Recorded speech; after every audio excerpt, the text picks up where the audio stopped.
Ecclesiastes chapter 1. The words of the teacher, son of David, king of Jerusalem. Meaningless, meaningless, says the teacher. Utterly meaningless. Everything is meaningless.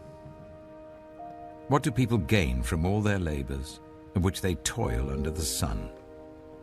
Generations come and generations go, but the earth remains forever. The sun rises and the sun sets, and hurries back to where it rises. The wind blows to the south and turns to the north. Round and round it goes, ever returning on its course. All streams flow into the sea, yet the sea is never full. To the place the streams come from, there they return again. All things are wearisome, more than one can say. The eye never has enough of seeing, nor the ear its fill of hearing. What has been will be again. What has been done will be done again. There is nothing new under the sun. Is there anything of which one can say, "Look, this is something new"? It was here already long ago. It was here before our time. No one remembers the former generations, and even those yet to come will not be remembered by those who follow them. I, the teacher, was king over Israel in Jerusalem. I applied my mind to study and to explore, by wisdom, all that is done under the heavens. What a heavy burden God has laid on mankind. I have seen all the things that are done under the sun. All of them are meaningless. They're chasing after the wind. What is crooked cannot be straightened. What is lacking cannot be counted. I said to myself, "Look, I have increased in wisdom more than anyone who has ruled over Jerusalem before me. I have experienced much of wisdom and knowledge." Then I applied myself to the understanding of wisdom, and also of madness and folly. But I learned that this too is a chasing after the wind. For with much wisdom comes much sorrow. The more knowledge, the more grief. I said to myself, "Come now, I will test you with pleasure to find out what is good." But that also proved to be meaningless. Laughter, I said, is madness, and what does pleasure accomplish? I tried cheering myself with wine and embracing folly, my mind still guiding me with wisdom. I wanted to see what was good for people to do under the heavens during the few days of their lives. I undertook great projects. I built houses for myself and planted vineyards. I made gardens and parks and planted all kinds of fruit trees in them. I made reservoirs to water groves of flourishing trees. I bought male and female slaves and had other slaves who were born in my house. I also owned more herds and flocks than anyone in Jerusalem before me. I amassed silver and gold for myself and the treasure of kings and provinces. I acquired male and female singers and a harem as well, the delights of a man's heart. I became greater by far than anyone in Jerusalem before me. In all this, my wisdom stayed with me. I denied myself nothing my eyes desired. I refused my heart no pleasure. My heart took delight in all my labor, and this was the reward for all my toil. Yet when I surveyed all that my hands had done and what I had toiled to achieve, everything was meaningless, a chasing after the wind. Nothing was gained under the sun. Then I turned my thoughts to consider wisdom, and also madness and folly. What more can the king's successor do than what has already been done? I saw that wisdom is better than folly, just as light is better than darkness. The wise have eyes in their heads, while the fool walks in the darkness. But I came to realize that the same fate overtakes them both. Then I said to myself, the fate of the fool will overtake me also. What then do I gain by being wise? I said to myself, this too is meaningless. For the wise, like the fool, will not be long remembered. The days have already come when both have been forgotten. Like the fool, the wise too must die. So I hated life, because the work that is done under the sun was grievous to me. All of it is meaningless, a chasing after the wind. I hated all the things I had toiled for under the sun, because I must leave them to the one who comes after me. And who knows whether that person will be wise or foolish? Yet they will have control over all the fruit of my toil, into which I have poured my effort and skill under the sun. This too is meaningless. So my heart began to despair over all my toilsome labor under the sun. For a person may labor with wisdom, knowledge, and skill, and then they must leave all they own to another who has not toiled for it. This too is meaningless and a great misfortune. What do people get for all the toil and anxious striving with which they labor under the sun? All their days, their work is grief and pain. Even at night, their minds do not rest. This too is meaningless. A person can do nothing better than to eat and drink and find satisfaction in their own toil. This too, I see, is from the hand of God, for without him, who can eat or find enjoyment? To the person who pleases him, God gives wisdom, knowledge, and happiness, but to the sinner, he gives the task of gathering and storing up wealth to hand it over to the one who pleases God. This too is meaningless, a chasing after the wind. There is a time for everything, and a season for every activity under the heavens. A time to be born and a time to die. A time to plant and a time to uproot. A time to kill and a time to heal. A time to tear down and a time to build. A time to weep and a time to laugh. A time to mourn and a time to dance. A time to scatter stones and a time to gather them. A time to embrace and a time to refrain from embracing. A time to search and a time to give up. A time to keep and a time to throw away. A time to tear and a time to mend. A time to be silent and a time to speak. A time to love and a time to hate. A time for war and a time for peace. What do workers gain from their toil? I have seen the burden God has laid on the human race. He has made everything beautiful in its time. He has also set eternity in the human heart, yet no one can fathom what God has done from beginning to end.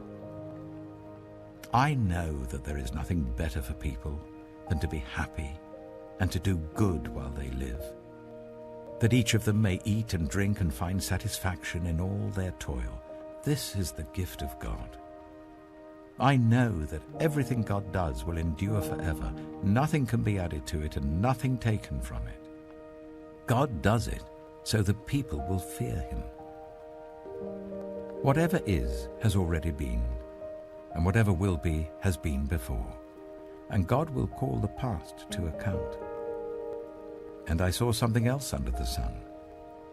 In the place of judgment, wickedness was there. In the place of justice, wickedness was there.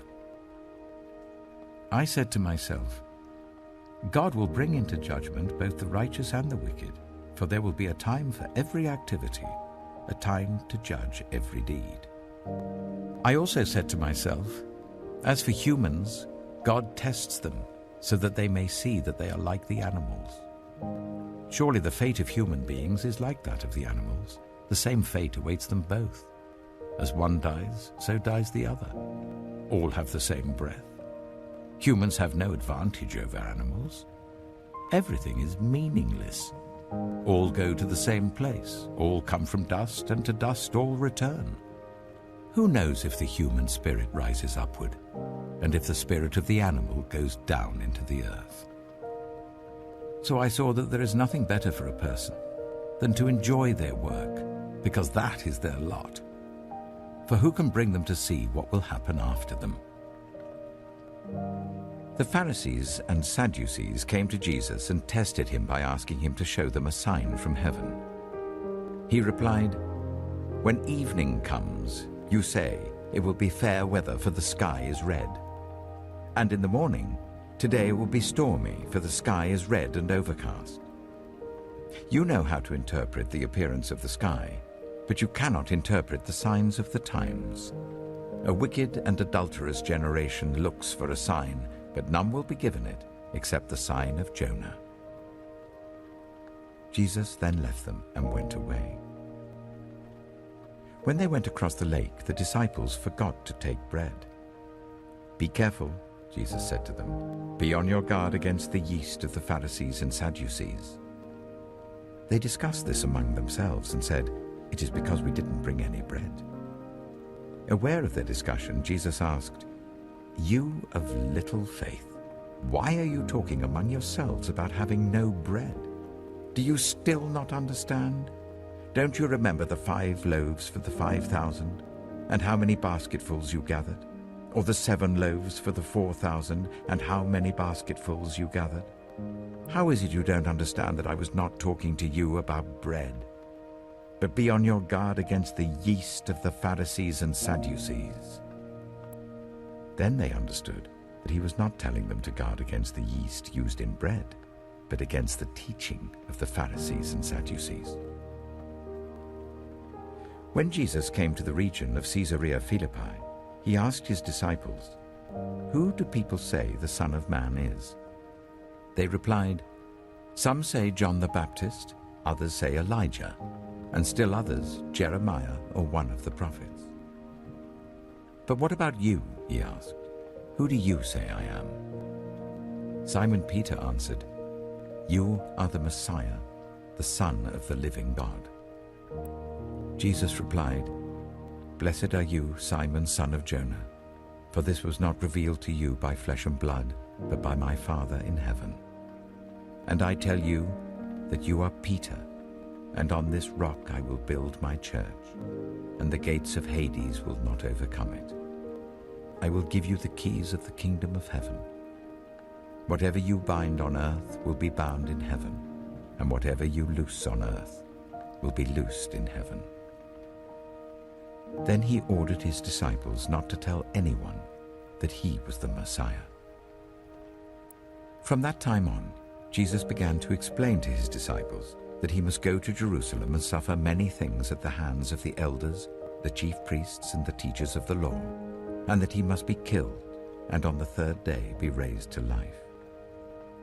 Peter took him aside and began to rebuke him. "Never, Lord," he said. "This shall never happen to you." Jesus turned and said to Peter, "Get behind me, Satan. You are a stumbling block to me. You do not have in mind the concerns of God, but merely human concerns." Then Jesus said to his disciples, "Whoever wants to be my disciple must deny themselves and take up their cross and follow me. For whoever wants to save their life will lose it, but whoever loses their life for me will find it. What good will it be for someone to gain the whole world, yet forfeit their soul? Or what can anyone give in exchange for their soul? For the Son of Man is going to come in his Father's glory with his angels, and then he will reward each person according to what they have done. Truly I tell you, some who are standing here will not taste death before they see the Son of Man coming in his kingdom." Then I saw a new heaven and a new earth. For the first heaven and the first earth had passed away, and there was no longer any sea.